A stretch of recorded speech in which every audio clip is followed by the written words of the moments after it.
Today we're talking about how to grow your business through Instagram even though your reach is down on the platform.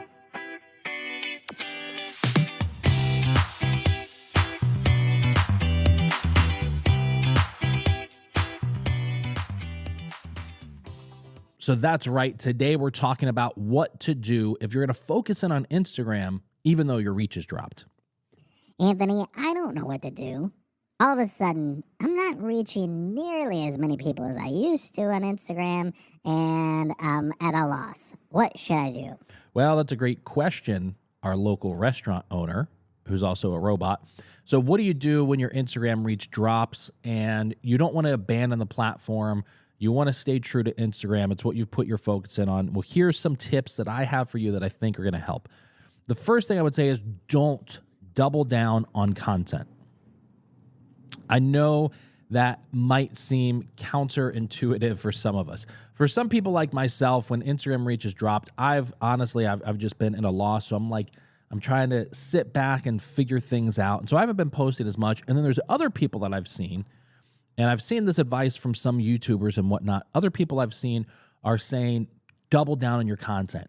Your reels aren't getting views, post twice as many as you typically would. And I would say, don't do that. Don't do that unless you do a certain number of things first.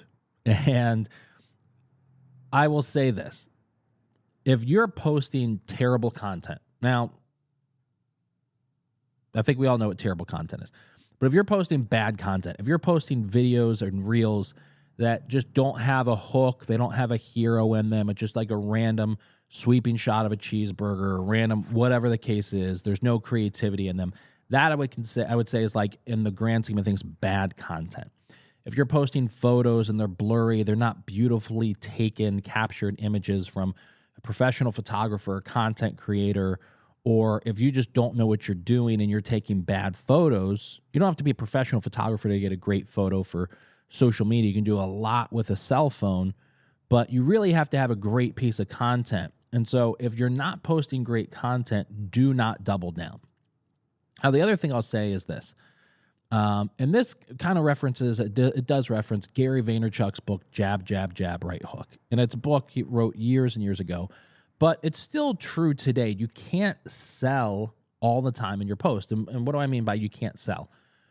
So many restaurants post and businesses post, come and try this, come and buy that. You know, if you're a small restaurant owner, here's my cheeseburger special today, come and get it. Wednesday is soup of the day is tomato bit, whatever it is. So many businesses and restaurants are constantly selling to their followers, and people don't want to be sold all the time, right? It would be like having a friendship, your best friend just ask you for something all the time. Hey, can I borrow $5? Can I borrow every time you get together, they're asking you to borrow $5.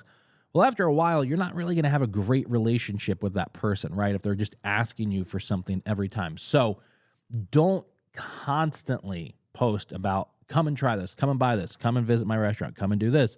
Here's my special. You should come buy it. Here's why you should get my gift card sale. Like, you cannot constantly sell to your followers. If you do, you're not building lasting relationships with these followers and turning followers into customers in your business. So don't constantly sell. So should you double down? Possibly. But do not, big red flag, do not double down if you are A, posting bad content, and B, asking people to come in and buy all the time. People don't want to hear you ask them to buy something 5 times a week. They definitely don't want to hear you ask them to buy something 10 times a week. So keep those two things in mind.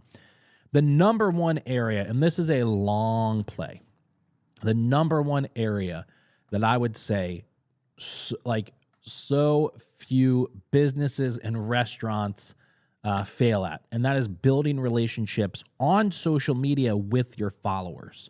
And it seems crazy, but hear me out.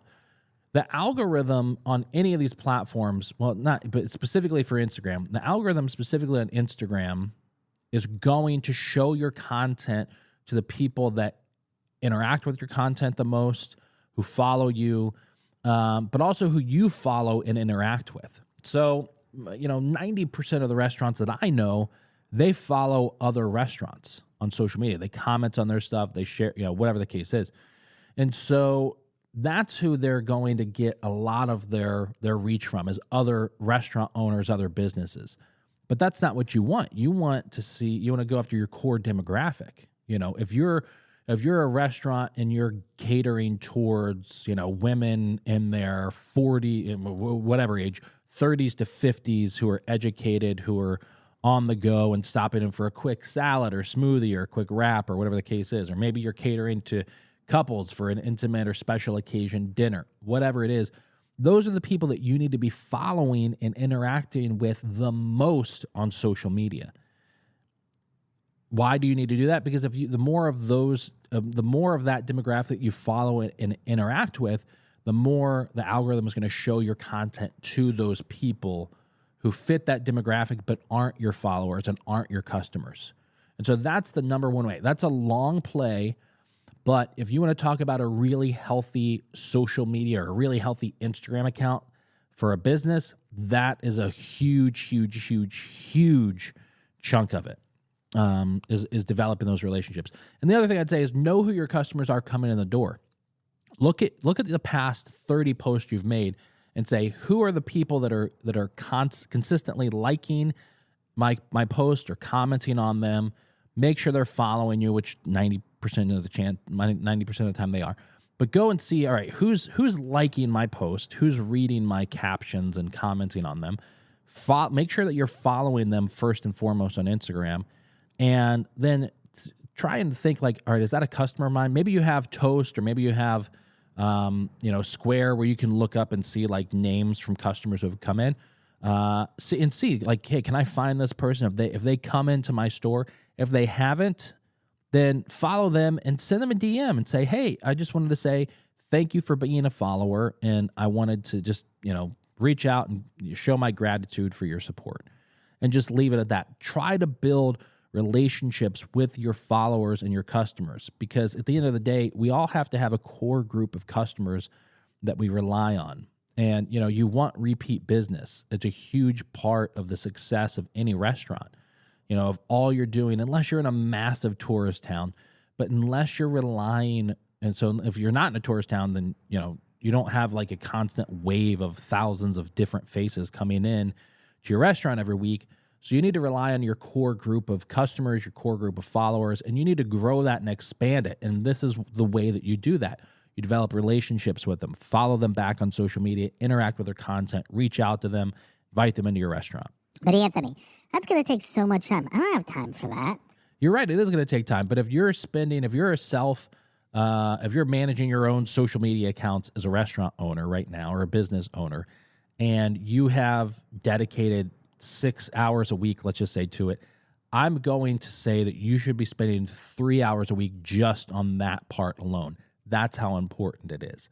Now, if you're the restaurant owner and you have a social media manager that's doing stuff for you, they're posting and commenting, I would ask them to take on part of that responsibility, but I would also just dedicate an hour a week yourself. If you're not spending any time on your social media right now, dedicate an hour a week yourself just to start there and say, all right, how can I build relationships with these followers? If you have a great social media company that's doing work for you already, see if they'll do it, see if it's part of what they're already charging you for, but go from there. But I can't stress enough how important that is to develop these relationships with your followers, with those interacting with your content, and make sure that you're following your customers. If John Smith comes in every day to your restaurant and John Smith doesn't follow you, or you don't follow him on Instagram, you better make sure that you're following him, and hopefully he's following you back. And I will just add, if you're working with a social media management company, I just want you to be prepared. If you're going to ask them to do that, that's not going to be a cheap expense. It's going to cost some money think about it, to hire someone else to spend 4 to 6 hours a week developing these relationships with your followers on social media. I'd say, if you have the time, do it yourself. If you need training with it, by all means, reach out to me. I'd be happy to help you with that. But just know that if you're going to ask your current social media company to do that and they're not doing it for you now, it's going to cost a little bit of money, and be ready for that. But again, if you can do it yourself, do it yourself. All right, everybody. Well, that's it for this week's episode. I hope that this helped and gave you a lot of useful information. Again, if you need help growing your business with social media, reach out to me, yummysocials.com, or send me an email, anthony@eatlocalnewyork.com. We're going to catch you back here next week for a brand new episode of the Yummy Socials Podcast.